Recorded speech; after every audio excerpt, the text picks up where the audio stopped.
Chapter 35. Heartache. Whatever his motive might have been, Laurie studied to some purpose that year, for he graduated with honor and gave the Latin oration with the grace of a Phillips and the eloquence of a Demosthenes, so his friends said. They were all there, his grandfather. Oh, so proud. Mr. and Mrs. March, John and Meg, Joe and Bate, and all exulted over him with the sincere admiration which boys make light of at the time, but fail to win from the world by any after-triumphs. I've got to stay for this confounded supper, but I shall be home early tomorrow. You'll come and meet me as usual, girls, Laurie said, as he put the sisters into the carriage after the joys of the day were over. He said girls, but he meant Jo, for she was the only one who kept up the old custom. She had not the heart to refuse her splendid, successful boy anything, and answered warmly. I'll come, Teddy, rain or shine, and march before you, playing Hail the Conquering Hero comes on a Jew's harp. Laurie thanked her with a look that made her think in a sudden panic. Oh, dearie me. I know he'll say something, and then what shall I do? Evening meditation and morning work somewhat allayed her fears, and having decided that she wouldn't be vain enough to think people were going to propose, when she had given them every reason to know what her answer would be, she set forth at the appointed time, hoping Teddy wouldn't do anything to make her hurt his poor feelings. A call at Meg's, and a refreshing sniff and sip at the Daisy and Demijohn still further fortified her for the tete-a-tete. But when she saw a stalwart figure looming in the distance, she had a strong desire to turn about and run away. Where? The Jew's harp, Joe, cried Laurie, as soon as he was within speaking distance. I forgot it. And Joe took heart again, for that salutation could not be called lover-like. She always used to take his arm on these occasions. Now she did not, and he made no complaint, which was a bad sign, but talked on rapidly about all sorts of faraway subjects, till they turned from the road into the little path that led homeward through the grove. Then he walked more slowly, suddenly lost his fine flow of language, and now and then a dreadful pause occurred. To rescue the conversation from one of the wells of silence into which it kept falling, Joe said hastily, Now you must have a good long holiday. I intend to. Something in his resolute tone made Joe look up quickly to find him looking down at her with an expression that assured her the dreaded moment had come, and made her put out her hand with an imploring, No, Teddy. Please don't. I will, and you must hear me. It's no use, Joe, we've got to have it out, and the sooner the better for both of us, he answered, getting flushed and excited all at once. Say what you like, then. I'll listen, said Joe, with a desperate sort of patience. Laurie was a young lover, but he was in earnest, and meant to have it out, if he died in the attempt, so he plunged into the subject with characteristic impetuosity, saying in a voice that would get choky now and then, in spite of manful efforts to keep it steady. I've loved you ever since I've known you, Joe. Couldn't help it. You've been so good to me. I've tried to show it, but you wouldn't let me. Now I'm going to make you hear and give me an answer, for I can't go on so any longer. I wanted to save you this. I thought you'd understand, began Joe, finding it a great deal harder than she expected. I know you did, but the girls are so queer you never know what they mean. They say no when they mean yes, and drive a man out of his wits just for the fun of it, returned Laurie, entrenching himself behind an undeniable fact. I don't. I never wanted to make you care for me so, and I went away to keep you from it if I could. I thought so. It was like you, but it was no use.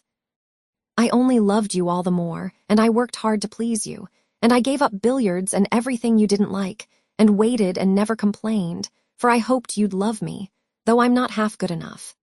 Here there was a choke that couldn't be controlled, so he decapitated Buttercups while he cleared his confounded throat. You're a great deal too good for me, and I'm so grateful to you, and so proud and fond of you, I don't know why I can't love you as you want me to. I've tried, but I can't change the feeling, and it would be a lie to say I do when I don't. Really, truly, Joe. He stopped short, and caught both her hands as he put his question with a look that she did not soon forget. Really, truly, dear. They were in the grove now, close by the stile, and when the last words fell reluctantly from Joe's lips, Laurie dropped her hands and turned as if to go on.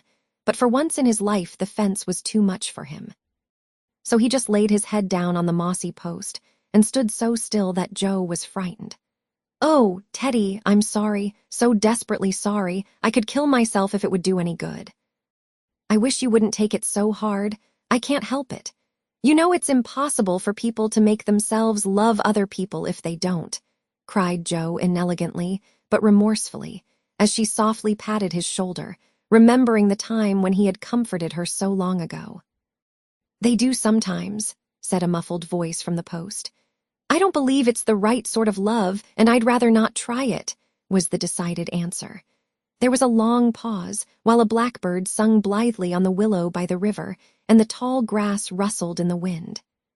Presently Joe said very soberly, as she sat down on the step of the stile, "Laurie, I want to tell you something." He started as if he had been shot, threw up his head, and cried out in a fierce tone, "Don't tell me that, Joe, I can't bear it now." "Tell what?" she asked, wondering at his violence. "That you love that old man." "What old man?" demanded Joe, thinking he must mean his grandfather. "That devilish professor you were always writing about. If you say you love him, I know I shall do something desperate." And he looked as if he would keep his word, as he clenched his hands with a wrathful spark in his eyes. Joe wanted to laugh, but restrained herself and said warmly, for she too was getting excited with all this, "Don't swear, Teddy. He isn't old nor anything bad, but good and kind, and the best friend I've got next to you. Pray don't fly into a passion. I want to be kind, but I know I shall get angry if you abuse my professor. I haven't the least idea of loving him or anybody else. But you will after a while, and then what will become of me? You'll love someone else too, like a sensible boy, and forget all this trouble. I can't love anyone else, and I'll never forget you, Joe, never." "Never," with a stamp to emphasize his passionate words. "What shall I do with him?" sighed Joe, finding that emotions were more unmanageable than she expected. "You haven't heard what I wanted to tell you. Sit down and listen, for indeed I want to do right and make you happy," she said, hoping to soothe him with a little reason, which proved that she knew nothing about love. Seeing a ray of hope in that last speech, Laurie threw himself down on the grass at her feet, leaned his arm on the lower step of the stile, and looked up at her with an expectant face. Now that arrangement was not conducive to calm speech or clear thought on Joe's part, for how could she say hard things to her boy while he watched her with eyes full of love and longing, and lashes still wet with the bitter drop or two her hardness of heart had wrung from him? She gently turned his head away, saying, as she stroked the wavy hair which had been allowed to grow for her sake, "How touching that was, to be sure. I agree with Mother that you and I are not suited to each other, because our quick tempers and strong wills would probably make us very miserable if we were so foolish as to." Joe paused a little over the last word, but Laurie uttered it with a rapturous expression.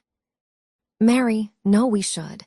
If you loved me, Joe, I should be a perfect saint, for you could make me anything you like." "No, I can't.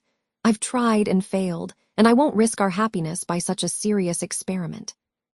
We don't agree, and we never shall, so we'll be good friends all our lives, but we won't go and do anything rash." "Yes, we will if we get the chance," muttered Laurie rebelliously. "Now do be reasonable and take a sensible view of the case," implored Joe, almost at her wit's end. "I won't be reasonable. I don't want to take what you call a sensible view. It won't help me, and it only makes it harder. I don't believe you've got any heart." "I wish I hadn't."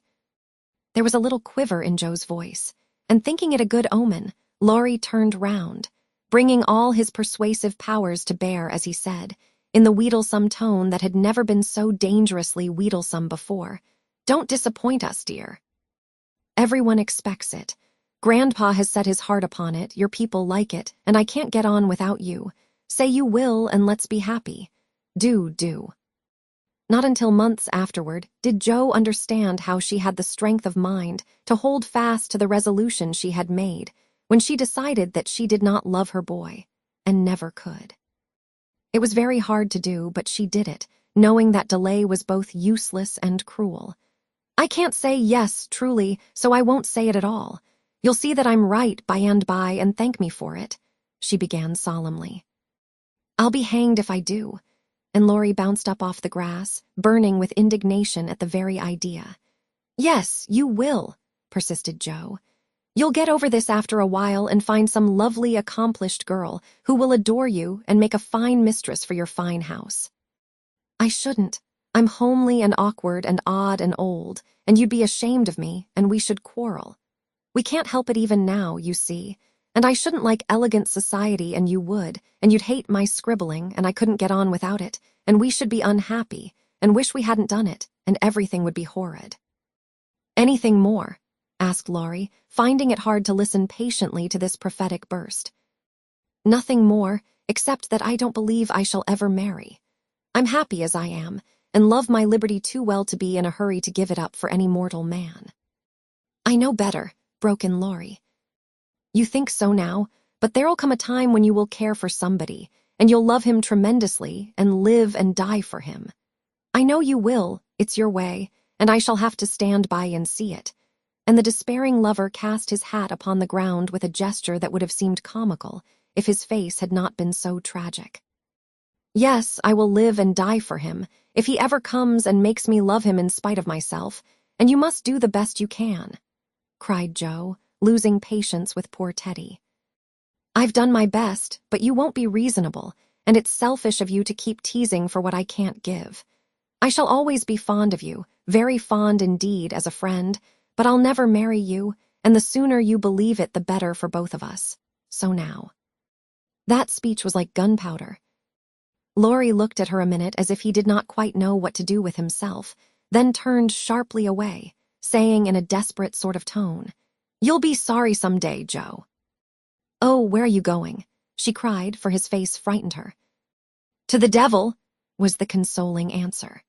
For a minute Joe's heart stood still, as he swung himself down the bank toward the river, but it takes much folly, sin, or misery to send a young man to a violent death, and Laurie was not one of the weak sort who are conquered by a single failure. He had no thought of a melodramatic plunge, but some blind instinct led him to fling hat and coat into his boat and row away with all his might, making better time up the river than he had done in any race. Joe drew a long breath and unclasped her hands as she watched the poor fellow trying to outstrip the trouble which he carried in his heart. That will do him good, and he'll come home in such a tender, penitent state of mind that I shan't dare to see him, she said, adding, as she went slowly home, feeling as if she had murdered some innocent thing and buried it under the leaves. Now I must go and prepare Mr. Lawrence to be very kind to my poor boy. I wish he'd love Bate, perhaps he may in time, but I begin to think I was mistaken about her. Oh dear, how can girls like to have lovers and refuse them? I think it's dreadful. Being sure that no one could do it so well as herself, she went straight to Mr. Lawrence, told the hard story bravely through, and then broke down, crying so dismally over her own insensibility that the kind old gentleman, though sorely disappointed, did not utter a reproach. He found it difficult to understand how any girl could help loving Laurie, and hoped she would change her mind.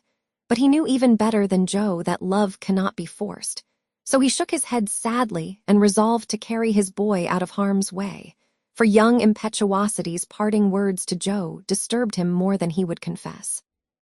When Laurie came home, dead tired but quite composed, his grandfather met him as if he knew nothing, and kept up the delusion very successfully for an hour or two.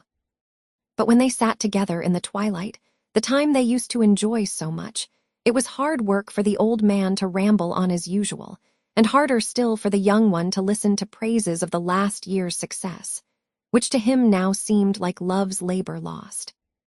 He bore it as long as he could, then went to his piano and began to play. The windows were open, and Joe, walking in the garden with Bate, for once understood music better than her sister, for he played the Sonata Pathétique and played it as he never did before. That's very fine, I dare say, but it's sad enough to make one cry. Give us something gayer, lad, said Mr. Lawrence, whose kind old heart was full of sympathy, which he longed to show but knew not how. Laurie dashed into a livelier strain, played stormily for several minutes, and would have got through bravely, if in a momentary lull Mrs. March's voice had not been heard calling, "Joe, dear, come in." "I want you."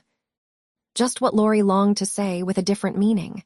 As he listened, he lost his place, the music ended with a broken chord, and the musician sat silent in the dark. "I can't stand this," muttered the old gentleman. Up he got, groped his way to the piano, laid a kind hand on either of the broad shoulders, and said, as gently as a woman, "I know, my boy, I know." No answer for an instant, then Laurie asked sharply, "Who told you?" "Jo herself." "Then there's an end of it." And he shook off his grandfather's hands with an impatient motion, for though grateful for the sympathy, his man's pride could not bear a man's pity. "Not quite. I want to say one thing, and then there shall be an end of it," returned Mr. Lawrence with unusual mildness. "You won't care to stay at home now, perhaps." "I don't intend to run away from a girl. Jo can't prevent my seeing her, and I shall stay and do it as long as I like," interrupted Laurie in a defiant tone. "Not if you are the gentleman I think you. I'm disappointed, but the girl can't help it, and the only thing left for you to do is to go away for a time." "Where will you go?" "Anywhere. I don't care what becomes of me," and Laurie got up with a reckless laugh that grated on his grandfather's ear. "Take it like a man, and don't do anything rash, for God's sake. Why not go abroad, as you planned, and forget it?" "I can't." "But you've been wild to go, and I promised you should when you got through college." "Ah, but I didn't mean to go alone." And Laurie walked fast through the room with an expression which it was well his grandfather did not see. "I don't ask you to go alone. There's someone ready and glad to go with you, anywhere in the world." "Who, sir?" stopping to listen. "Myself." Laurie came back as quickly as he went, and put out his hand, saying huskily, "I'm a selfish brute, but you know, grandfather." "Lord help me, yes, I do know, for I've been through it all before, once in my own young days, and then with your father. Now, my dear boy, just sit quietly down and hear my plan. It's all settled, and can be carried out at once," said Mr. Lawrence, keeping hold of the young man, as if fearful that he would break away as his father had done before him. "Well, sir, what is it?" And Laurie sat down, without a sign of interest in face or voice. "There is business in London that needs looking after. I meant you should attend to it, but I can do it better myself, and things here will get on very well with Brooke to manage them. My partners do almost everything. I'm merely holding on until you take my place, and can be off at any time." "But you hate traveling, sir. I can't ask it of you at your age," began Laurie, who was grateful for the sacrifice, but much preferred to go alone if he went at all. The old gentleman knew that perfectly well, and particularly desired to prevent it, for the mood in which he found his grandson assured him that it would not be wise to leave him to his own devices. So, stifling a natural regret at the thought of the home comforts he would leave behind him, he said stoutly, "Bless your soul, I'm not superannuated yet. I quite enjoy the idea. It will do me good, and my old bones won't suffer, for traveling nowadays is almost as easy as sitting in a chair." A restless movement from Laurie suggested that his chair was not easy, or that he did not like the plan, and made the old man add hastily, "I don't mean to be a marplot or a burden. I go because I think you feel happier than if I was left behind. I don't intend to gad about with you, but leave you free to go where you like, while I amuse myself in my own way. I've friends in London and Paris, and should like to visit them. Meantime, you can go to Italy, Germany, Switzerland, where you will, and enjoy pictures, music, scenery, and adventures to your heart's content." Now, Laurie felt just then that his heart was entirely broken, and the world a howling wilderness. But at the sound of certain words, which the old gentleman artfully introduced into his closing sentence, the broken heart gave an unexpected leap, and a green oasis or two suddenly appeared in the howling wilderness. He sighed and then said in a spiritless tone, "Just as you like, sir. It doesn't matter where I go or what I do." "It does to me. Remember that, my lad. I give you entire liberty, but I trust you to make an honest use of it. Promise me that, Laurie." "Anything you like, sir." "Good," thought the old gentleman. You don't care now, but there'll come a time when that promise will keep you out of mischief, or I'm much mistaken. Being an energetic individual, Mr. Lawrence struck while the iron was hot, and before the blighted being recovered spirit enough to rebel, they were off. During the time necessary for preparation, Laurie bore himself as young gentlemen usually do in such cases. He was moody, irritable, and pensive by turns, lost his appetite, neglected his dress, and devoted much time to playing tempestuously on his piano, avoided Jo, but consoled himself by staring at her from his window, with a tragic face that haunted her dreams by night and oppressed her with a heavy sense of guilt by day. Unlike some sufferers, he never spoke of his unrequited passion and would allow no one, not even Mrs. March, to attempt consolation or offer sympathy. On some accounts, this was a relief to his friends, but the weeks before his departure were very uncomfortable, and everyone rejoiced that the poor, dear fellow was going away to forget his trouble and come home happy. Of course, he smiled darkly at their delusion, but passed it by with the sad superiority of one who knew that his fidelity, like his love, was unalterable. When the parting came, he affected high spirits, to conceal certain inconvenient emotions which seemed inclined to assert themselves. This gaiety did not impose upon anybody, but they tried to look as if it did for his sake, and he got on very well till Mrs. March kissed him, with a whisper full of motherly solicitude. Then, feeling that he was going very fast, he hastily embraced them all round, not forgetting the afflicted Hannah, and ran downstairs as if for his life. Jo followed a minute after to wave her hand to him if he looked round. He did look round, came back, put his arms about her as she stood on the step above him, and looked up at her with a face that made his short appeal eloquent and pathetic. "Oh, Jo, can't you? Teddy dear, I wish I could." That was all except a little pause. Then Laurie straightened himself up, said, "It's all right, never mind," and went away without another word. But it wasn't all right, and Jo did mind, for while the curly head lay on her arm a minute after her hard answer, she felt as if she had stabbed her dearest friend, and when he left her without a look behind him, she knew that the boy Laurie never would come again.